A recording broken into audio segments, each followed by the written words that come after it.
की बुक का chapter 1 nutrition in plants का सेकेंड पार्ट। हम लोग फर्स्ट पार्ट में ये सारा का सारा कवर कर चुके हैं, ऑटोट्रॉप, हेटरोट्रॉप, मोड ऑफ न्यूट्रिशन, फिर सेल मेम्ब्रेन, न्यूक्लियस, साइटोप्लाज्म, सारी की सारी चीज़ें हम लोग देख चुके हैं, फोटोसिंथेसिस वगैरह।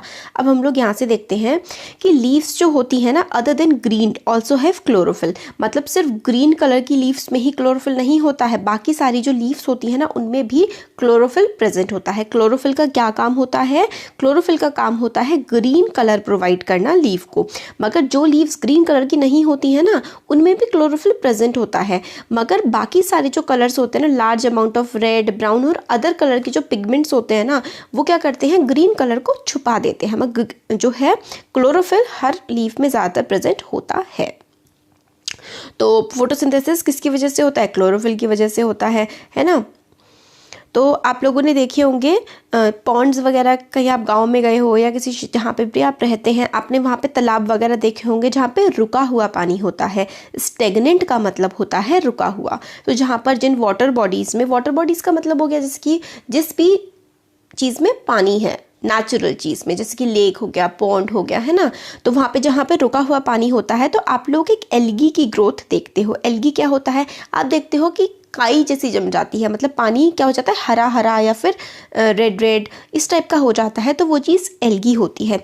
एल्गी ना जैसे ग्रीन कलर की होती है ना, तो इसमें खुद की अपने पास, मतलब इसके पास भी क्लोरोफिल होती है, और इसके पास क्लोरोफिल होती है तो ये अपना खाना जो है ना, ये खुद प्रिपेयर कर लेते हैं with the help of photosynthesis. तो जो एल्गी है क्या है? ये एक एनिमल की कैटेगरी में आता है ना, मगर ये अपना खाना खुद प्रिपेयर कर लेता है क्योंकि ये ग्रीन कलर का होता है, इसमें क्लोरोफिल होता है, और फोटोसिंथेसिस के प्रोसेस से एल्गी अपना खाना खुद बना लेता है। अब आगे आता है synthesis of food other than carbohydrate. Synthesis का मतलब होता है यूज़ करना, है ना। तो कार्बोहाइड्रेट के अलावा और क्या क्या खाना जो है प्लांट में होता है। तो हमने जो फोटोसिंथेसिस का प्रोसेस था उसमें हमने देख लिया कि कार्बोहाइड्रेट्स ये बनाते हैं। तो कार्बोहाइड्रेट किससे बने होते हैं? कार्बोहाइड्रेट्स बने होते हैं कार्बन, हाइड्रोजन और ऑक्सीजन से मिलके। और ये जो है कार्बोहाइड्रेट्स सिंथेसाइज करते हैं, मतलब इस्तेमाल करने में हेल्प करते हैं अदर कंपोनेंट्स ऑफ फूड, जैसे कि proteins and fats. But proteins are nitrogenous substances which contain nitrogen. जो प्रोटीन, ये चीज़ ना बहुत इंपॉर्टेंट है कि जो प्रोटीन होता है ना उसमें क्या होता है? उसमें नाइट्रोजन होती है। और जो प्रोटीन बनता है ना वो तभी बनता है जब प्लांट के पास नाइट्रोजन होती है। अब प्लांट्स के पास नाइट्रोजन कहाँ से आती है? हम लोगों ने पढ़ा था कि हवा में बहुत सारी नाइट्रोजन प्रेजेंट होती है, मगर जो प्लांट्स होते हैं ना वो हवा की नाइट्रोजन को यूज़ नहीं कर पाते हैं। मगर क्या है कि जो सॉइल में ना कुछ ऐसे बैक्टीरिया होते हैं जो हवा की नाइट्रोजन को कन्वर्ट कर देते हैं इस्तेमाल करने लायक फॉर्म में, और उसको सॉइल में भेज देते हैं। मतलब कुछ बैक्टीरिया होते हैं जो नाइट्रोजन प्रोवाइड कर देते हैं प्लांट को, तो फिर सॉइल में चली जाती है, और ये नाइट्रोजन जो है प्लांट एब्जॉर्ब कर लेते हैं पानी के साथ साथ। आप लोगों ने देखा होगा, सुना होगा कि जो फार्मर्स हैं, फार्मर्स अपने खेतों में फर्टिलाइजर्स डालते हैं। फर्टिलाइजर्स में क्या होता है? They are rich in nitrogen. ठीक है, नाइट्रोजन की मात्रा अच्छी होती है, क्योंकि क्या होता है ना, प्लांट्स में नाइट्रोजन की अगर कमी हो जाती है तो प्लांट की ग्रोथ पे बहुत असर पड़ता है, तो इसलिए नाइट्रोजन की ज़रूरत होती है। और नाइट्रोजन इस्तेमाल कर पाना प्लांट्स के लिए मुश्किल होता है, क्योंकि एटमॉस्फेयर में जो नाइट्रोजन है ना बहुत सारी, वो प्लांट नहीं इस्तेमाल कर सकता है। प्लांट सिर्फ सॉइल में प्रेजेंट नाइट्रोजन को ही यूज़ कर पाता है। In this way plants fulfil their requirements of nitrogen along with other constituents. Plants can then synthesise proteins and vitamins. तो इस तरीके से या तो बैक्टीरियाज की हेल्प से नाइट्रोजन यूज़ कर लेता है जो प्लांट है, या फिर वो बाहर से ऐड करी जाती है, फार्मर्स उसको ऐड करते हैं, और जब नाइट्रोजन की ज़रूरत पूरी हो जाती है तो वो प्रोटीन्स और विटामिन्स वगैरह सारे के सारे बनाता है और अपना आराम से उसको यूज़ कर सकता है फिर प्लांट। फिर other mode of nutrition in plants, हम लोगों ने क्या देखा? ऑटोट्रॉपिक मोड ऑफ न्यूट्रिशन, है ना। ऑटोट्रॉपिक की वो अपना खाना खुद बनाते हैं, मगर कुछ प्लांट्स हैं ऐसे जिसमें क्या क्लोरोफिल नहीं होती। काफ़ी सारे ऐसे प्लांट्स हैं जिसमें क्लोरोफिल नहीं प्रेजेंट होती है। अगर क्लोरोफिल नहीं प्रेजेंट होगी तो अपना खाना कैसे बनाएंगे? खाना बनाने के लिए क्लोरोफिल का, कार्बन डाइऑक्साइड का और सनलाइट का होना और वाटर का होना, इन चीज़ देखिए, कार्बन डाइऑक्साइड, वाटर, ठीक है, सनलाइट और क्लोरोफिल, इन चीज़ों का होना, इन 4 चीज़ों का होना खाना बनाने के लिए बहुत ज़रूरी है। अगर किसी प्लांट के पास क्लोरोफिल नहीं है तो वो अपना खाना कैसे बनाएगा? तो वो लोग क्या करते हैं, वो लोग हेटेरोट्रॉपिक मोड ऑफ न्यूट्रिशन का सहारा लेते हैं। जैसे कि इंसान है, हम लोग क्या है, हम लोग हेटेरोट्रॉप से हम लोग अपना खाना खुद मतलब नहीं बनाते, हम तो पेड़ों से लेते हैं ना, हम सिर्फ उगा सकते हैं। मगर किस पे उगा रहे हैं? उगता तो पेड़ पे, ये तो हम लोग पेड़ों से अपना खाना या फिर जानवरों से अपना खाना लेते हैं। मगर जो पेड़ हैं वो तो अपना खाना खुद बनाते हैं, मगर कुछ पेड़ ऐसे हैं जो अपना खाना नहीं बना पाते। तो इस तरीके के पेड़ों को हमारा हेटेरोट्रॉपिक मोड ऑफ न्यूट्रिशन कहते हैं। आप लोगों ने देखा होगा येलो से कलर की ब्रांचेस लटकी रहती हैं कई बार, किसी एक प्लांट के ऊपर बिल्कुल दूसरा प्लांट येलो सा कलर का बेल जैसा लटका रहता है। अभी हम पिक्चर में देखेंगे तो वो जो प्लांट है ना, वो उस प्लांट का नाम है कसकोटा या फिर हम उसे अमरबेल कहते हैं। ये प्लांट क्या करता है, ये दूसरे प्लांट से चिपक जाता है और उस प्लांट के सारे न्यूट्रिशंस लेने लगता है। और क्योंकि अमरबेल में खुद के पास क्लोरोफिल नहीं होता, इसलिए वो रेडीमेड बना बनाया खाना दूसरे प्लांट से लेता है उसके ऊपर चढ़ करके। और प्लांट जिस पे वो क्लाइंब कर रहा होता है, वो जिस पेड़ पे चढ़ा हुआ होता है, उसको हम होस्ट कहते हैं। और क्योंकि ये अपने होस्ट को बहुत ही इंपॉर्टेंट वैल्यूएबल न्यूट्रिएंट से डिप्राइव कर देता है, क्योंकि वो उसके न्यूट्रिएंट्स खुद ले लेता है सारे के सारे, इसलिए हम इसको क्या बोलते हैं, इस तरीके के प्लांट को हम लोग बोलते हैं वैल्यूएबल न्यूट्रिएंट्स से मतलब ले लेता है। तो कसकोटा को हम लोग क्या कहते हैं कि वो एक पैरासाइट है।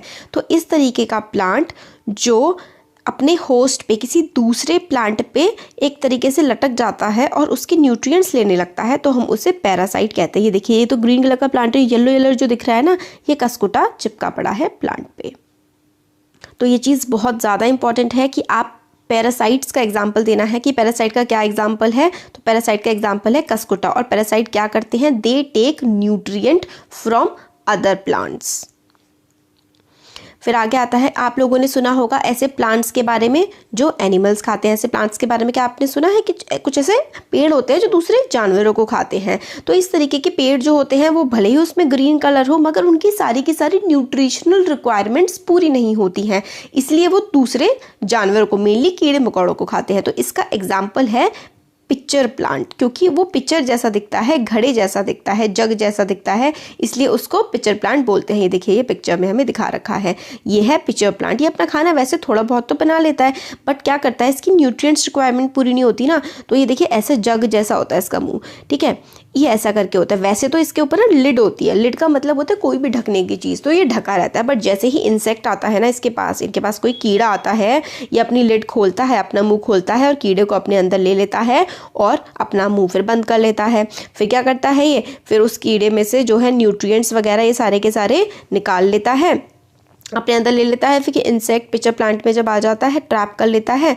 इसके अंदर ना कुछ बाल जैसे होते हैं, तो उसके अंदर कीड़ा वगैरह इंसेक्ट जो भी होता है वो फंस जाता है। फिर अपनी लिड क्लोज कर देता है और इंसेक्ट उसमें फंसा रह जाता है।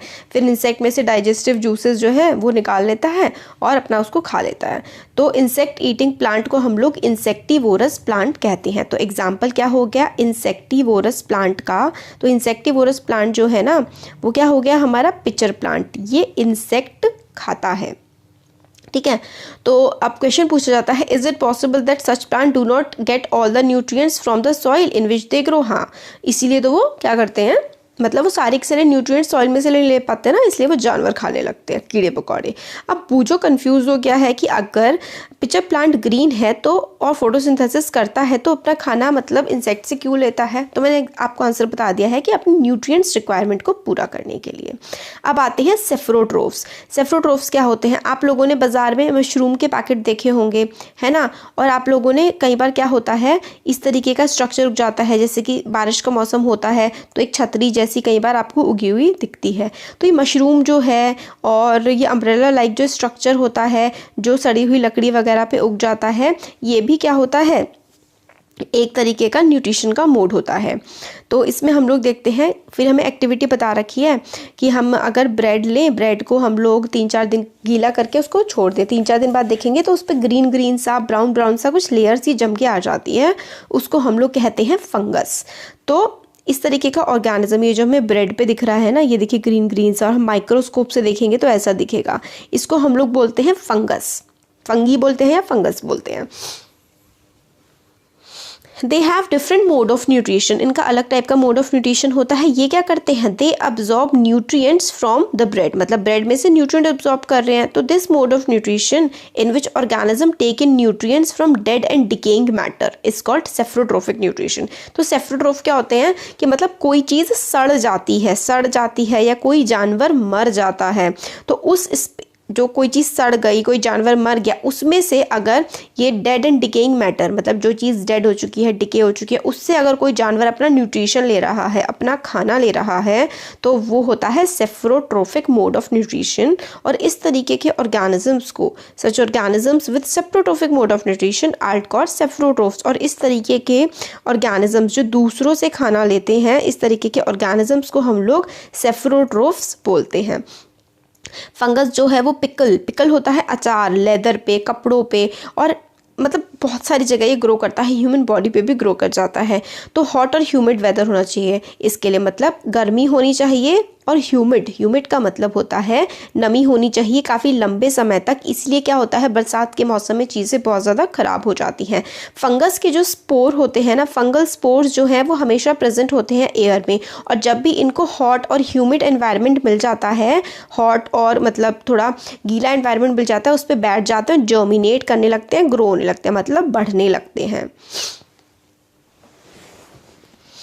तो आप खुद को कैसे बचा सकते हैं इससे, तो भाई नमी नहीं बढ़ने दीजिए, और कोई चीज़ गर्म नहीं ना रखें बहुत ज़्यादा, और उसमें मतलब गर्म हो तो उसमें नमी ना हो, अगर नमी नहीं होगी तो फंगस ग्रो नहीं करेगी।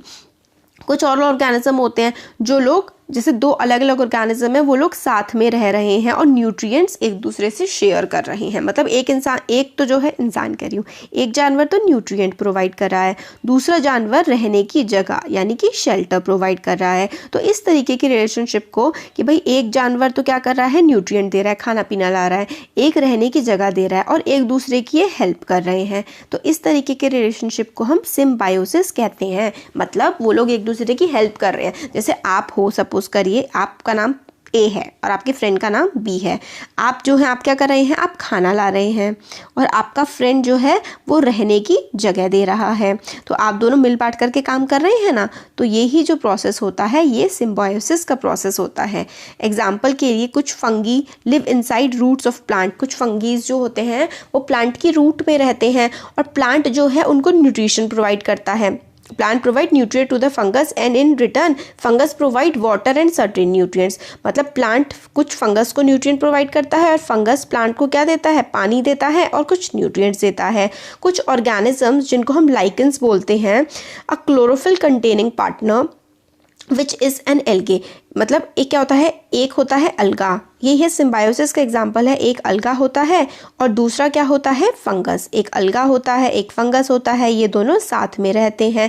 तो फंगस क्या करता है, शेल्टर देता है, रहने की जगह देता है, पानी देता है और मिनरल्स देता है अलगा को। फंगस जो है क्या देता है, शेल्टर देता है, वाटर देता है, मिनरल्स देता है, और इन रिटर्न में alga prepare and provide food to the fungus.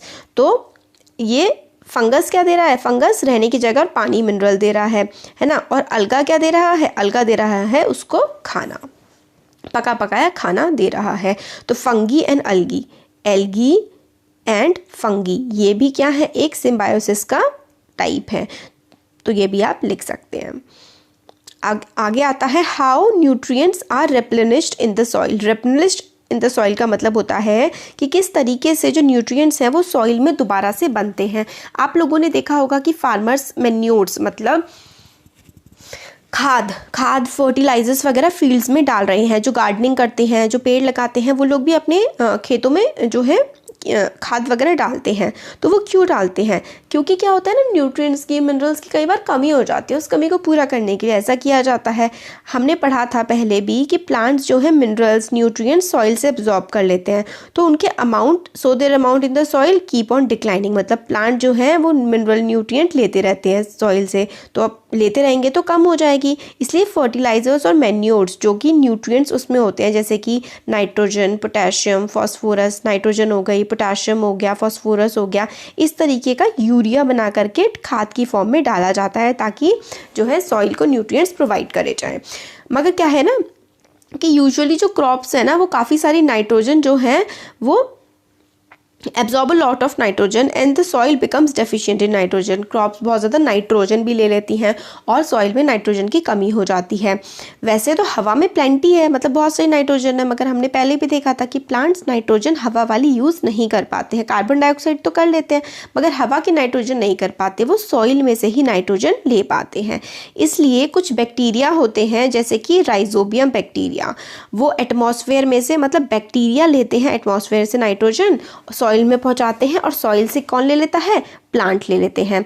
मगर राइजोबियम जो है ना वो अपना खाना खुद नहीं बना पाते, इसलिए वो कहाँ पर रहते हैं, वो ऐसी रूट्स में रहते हैं जैसे कि ग्राम, पीज, मूंग वगैरह, जो दालें होती हैं ना, दालें, ग्राम, पीज, मूंग, ठीक है, और बाकी leguminous plants and provides them with nitrogen. Leguminous plants होते हैं, जैसे मेनली जो दालों के प्लांट्स होते हैं ना वही लेग्यूम्स होते हैं। लेग्यूमिनस प्लांट्स में ये राइजोबियम बैक्टीरिया रहता है क्योंकि उनको रहने की जगह मिल जाती है, और इन रिटर्न लेग्यूमिनस बैक्टीरिया को मतलब बैक्टीरिया जो है ये लेग्यूम जो है इसको रहने की जगह मिल गई और प्लांट को इससे नाइट्रोजन मिल गई। तो देखिए इनकी भी रिलेशनशिप कैसी हो गई, इनकी भी जो रिलेशनशिप है वो सिम्बायोटिक रिलेशनशिप हो गई है, क्योंकि जो लेग्यूम है वो प्लांट में रहने की जगह मिल रही है लेग्यूम को, है ना, और प्लांट को इससे क्या मिल रहा है, प्लांट से इसको नाइट्रोजन मिल रही है, तो इसलिए ये रिलेशनशिप सिम्बायोटिक रिलेशनशिप हो गई। और ये जो एसोसिएशन है ये काफ़ी इंपॉर्टेंस का है फार्मर्स के लिए, क्योंकि अगर फार्मर अपने खेतों में जो दालें लगाते हैं ना, मूंग, तूर वगैरह, तो इससे इन लोगों को ना फर्टिलाइज़र, नाइट्रोजन वाले फर्टिलाइज़र डालने की ज़रूरत नहीं पड़ती है, क्योंकि जो लेग्यूमिनस प्लांट्स होते हैं ना उसमें नाइट्रोजन खुद ही वो आराम से एब्जॉर्ब हो जाता है। तो लेग्यूमिनस प्लांट्स से नाइट्रोजन बहुत ही अच्छी तरीके से सॉइल में चली जाती है। तो इस चैप्टर में हम लोगों ने क्या क्या पढ़ा, इस चैप्टर में हम लोगों ने ऑटोट्रॉप्स के बारे में पढ़ा, मतलब जो अपना खाना खुद बनाते हैं। कुछ प्लांट्स जो कि पैरासाइट होते हैं और सेफ्रोट्रोफ होते हैं। पैरासाइट्स हम लोगों ने क्या देखा था कि जो जैसे कि कसकुटा हो गया, कसकुटा क्या करता है, दूसरे के उस पर प्लांट पे दूसरे पे चिपक जाता है और उससे न्यूट्रिएंट लेने लगता है। सेफ्रोट्रोफ्स जो होते हैं वो डेड एंड डिकेइंग, मतलब डेड जो प्लांट हो चुका होता है उसमें से डेड एंड डिकेइंग प्लांट या फिर एनिमल उससे अपना न्यूट्रिएंट लेते हैं, जैसे कि हमारा एग्जांपल हो गया फंगस, ब्रेड पे लग जाता है ना। They derive nutrition from other animals. All animals are categorized as heterotroph. सारे के सारे एनिमल्स जो होते हैं वो हेटेरोट्रोप्स होते हैं, है ना। क्या कुछ प्लांट भी हेटेरोट्रोप्स हो सकते हैं, तो हम लोगों ने देखा था पिचर प्लांट जो है वो कीड़े खाता है, तो वो पार्शियली हेटेरोट्रोप है। तो हम लोगों ने पूरा आप इसका चैप्टर देख लिया है। कैसा लगा वीडियो ज़रूर बताइएगा, अच्छा लगा तो लाइक करिए, चैनल को सब्सक्राइब करिए, फ्रेंड्स के साथ भी शेयर करिए। Thank you.